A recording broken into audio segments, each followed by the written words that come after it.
À ma décharge, j'ai bien précisé en introduction que je n'étais pas une spécialiste des filières agricoles et agroalimentaires, donc, surtout, et j'ai conscience que dans mon approche historique, j'ai surtout traité ce qui se passe en dehors de la coopération. J'ai juste mentionné la coopération avec les origines dans le mouvement anarchiste, et c'est vrai que j'aurais pu, j'y ai pensé, je suppose trop tard, prendre cette perspective historique et aller plus sur ce sujet-là, dont je ne suis pas non plus spécialiste. Donc c'est vrai que je suis plus à l'aise pour parler d'idées que j'ai pu étayer à partir de mes recherches que de thèmes, même si j'ai mis des petits exemples sur la journée, que de thèmes dont je suis un petit peu plus loin. Mais je pense que, en même temps, les deux écueils de comment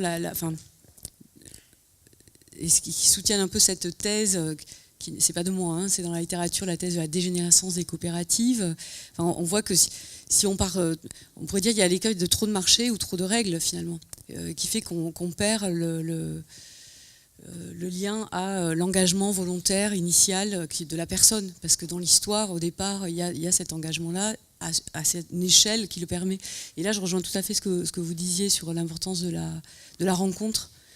Et le fait que ce lien de coopération va pouvoir se reconstruire au niveau local parce que les gens vont se connaître, vont connaître les personnes qui produisent les biens qu'ils vont consommer, ou savoir d'où viennent les produits qu'on leur offre par quelqu'un qui... Enfin, je pense à Montpellier, il y a un petit jeune qui a monté une boutique pour vendre des produits maraîchers locaux.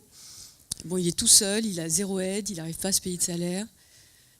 Il s'est formé pour travailler dans la grande distribution, il a essayé, il a pris peur, il a monté ça. Moi, je trouve que c'est un superbe projet et je trouve navrant qu'il soit aussi seul. Et je me dis, bon, où est-ce que les politiques publiques, le soutien collectif peut venir aussi accompagner ce genre de choses? Parce que c'est vrai que là, on a le lien direct. Et les deux, je pense que les deux difficultés pour ce principe de la coopération, c'est bien de s'enfermer dans les règles. Et aujourd'hui, il y a beaucoup de grandes coopératives qui sont devenues très bureaucratiques, où il n'y a plus vraiment d'engagement direct des adhérents.